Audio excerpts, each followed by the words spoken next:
একদিন মহাবীর হনুমান গভীর ভক্তিতে প্রভু রামের নাম জপ করছিলেন।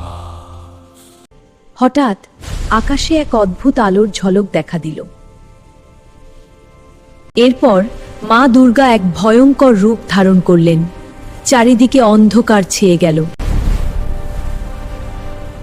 হনুমান একটুও ভয় পেলেন না। তিনি শান্ত মনে রামের নাম জপ করতে লাগলেন। সেই আলো থেকে আবির্ভূত হলেন শক্তির দেবী দুর্গা। হনুমান সঙ্গে সঙ্গে মাথা নত করে প্রণাম করলেন। হে হনুমান, তোমার ভক্তি, শক্তি ও সাহস অতুলনীয় পার। আমি তোমাকে পরীক্ষা করতে এসেছি।